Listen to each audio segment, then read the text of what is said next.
Hello, Andy. This is Colin. I won't be able to get in tonight. I'm sweating like a pig. I'm sweating like a pig.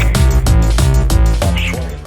So, moving swiftly on into the games that we've been playing this week, and I guess we'll start with Super Monkey, whatever, I'll get this right, Super Monkey Ball Banana Blitz HD. Now, I remember when Super Monkey Ball first came out on the Nintendo GameCube, and it was revolutionary. It was amazing. I loved how the game felt and how it played. Worked perfectly well with the analog stick, and yeah, it was just amazing. Think of it of a modern redoing of Marble Madness,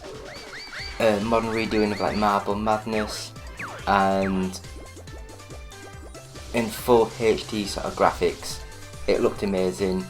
Going after little bananas, trying to get your little monkey in a hamster ball through the goal. Just very hard, very twitchy sort of like environments, puzzles, levels. Great game, absolutely amazing, loved it. I think this was only about £20, £25, like a HD redo on the like PS4, PS5, Xbox, that sort of stuff. Still a good little game, I'd recommend it. Next up, Busby, The Woolies Strike Back.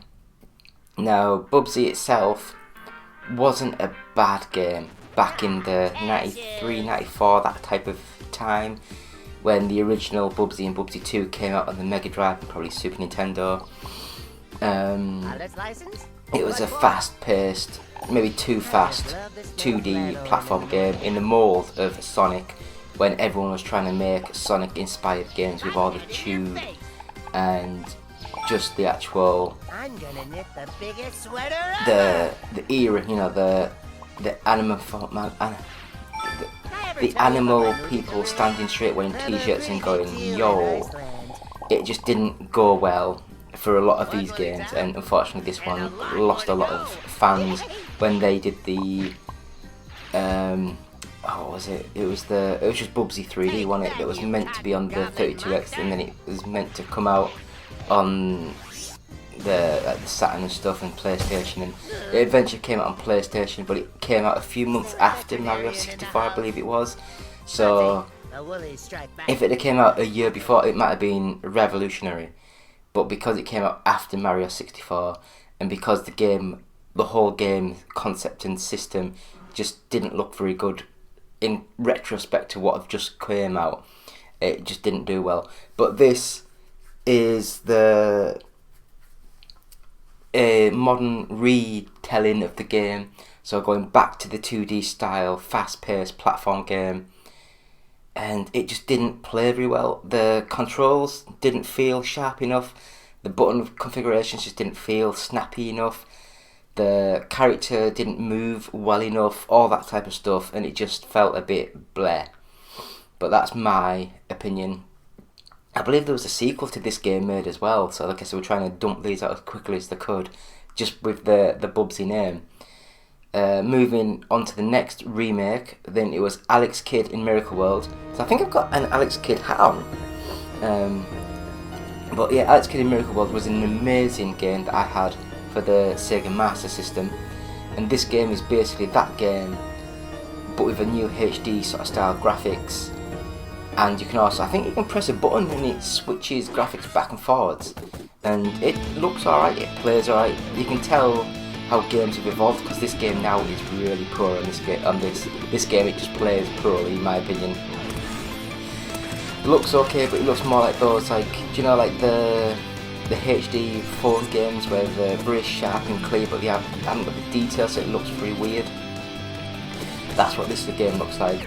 So Alex Kidd Miracle World DX, I wouldn't recommend it, unfortunately. I just don't think it's held up well to modern games. Stylistics, everything on it just didn't play very well. But anyway, that's my opinion on Alex Kidd.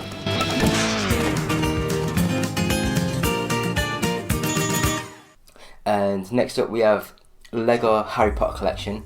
Now, I don't know if it was last week when I was going on about the Lego sort of games. I really don't like how the Lego games play. They're really simple, really basic, but at the same time, very like you have to do little puzzly bits that just don't make sense to me. I mean, to a 5-year-old it might be like second nature, but to me it's like, oh, how did I know to go around the back of that to pull that lever to make this one move? And it's just not signposted very well. The gameplay is just not there for me. So I'm not really going to go into it. If you like Harry Potter, you'd probably get a bit of a kick out of the retelling of the story and stuff. But I just don't think that these games hold up to me. Every Weasley, and Weasley.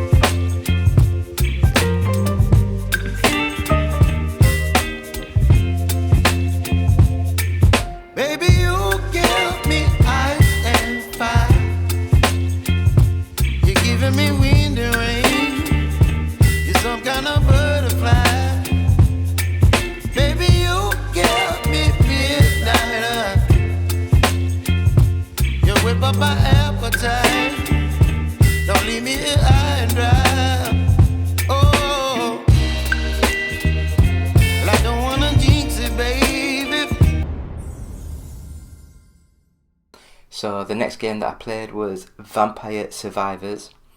Now this one I never really played at all, even though it came out on the Xbox, like the, it's not even the Xbox Golden one, I don't even know what the hell it's called now, the Xbox play any game that's included in the subscription service sort of mould.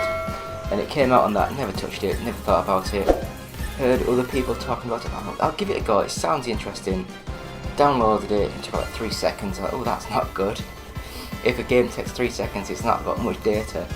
And loaded it up, and it is just a top-down twin-stick shooter in essence. Very basic graphics. You are just moving around the level trying to destroy all the enemies, collect more power-ups, get more power, get bigger spells, bigger stuff, survive longer, and that type of thing. And yeah, I actually really enjoyed it. I thought it was a really good little game. I enjoyed what I played, and I just thought it looked nice. I would easily recommend it. It's a really good game, and it's one of those games that you can like lose track of where you are and just keep going, and it's fun, really fun. Next up, Street Outlaws 2 Winner Takes All. Now this is another low budget sort of game. Is it Game Mill that makes all these sort of weird games? And it's based on a TV show of street drag racing. So with this one, it shows you how to start the drag racing. So you've got to burn your tyres, you've got to get in line, you've got to get off at the lights, change the gears. But then it's also got certain sections where it's like a proper little street race, circuit racing, and it's low budget, but it's well made for the budget. And I'd have a guess that the game's only like £30, so about $30, $40, that sort of thing. So for a license, I think it's really nice. It's a nice little game.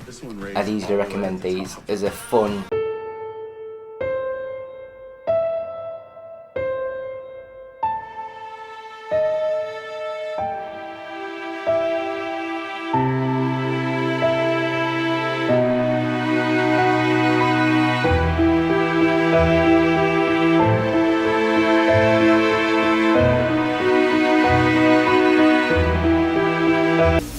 Say is game on. Teenage Mutant Ninja Turtles, the Cowabunga collection. Now this one, I'm not going to go into a lot of it, but it's got a lot of, like, it's got Game Boy, it's got NES, it's got SNES, Mega Drive, sort of collections on here. So it's got like a lot of the Game Boy games, so Rise of the Foot Clan, I think it was. It's got like the SNES game, so Turtles in Time. It's got the Mega Drive one, Manhattan, something in Manhattan, can't remember now. And it's got the original Teenage Mutant Ninja Turtles NES game, which I loved. Rock hard, but I loved it.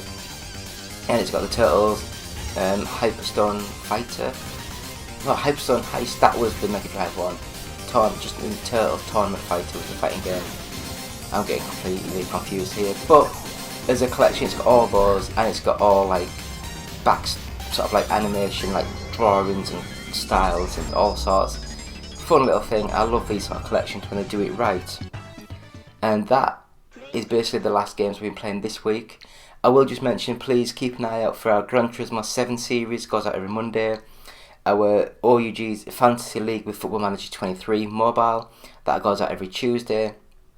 And we will try and get back on track with our Evercade series, our Star Trek Online, the Worst Game Ever series, and the Ridge Racer 6 series. When we get time, when we get chance, we will try to get some of these things done. And that, my friend, is the games we've been playing this week, so I'll have a quick break and come back with the news.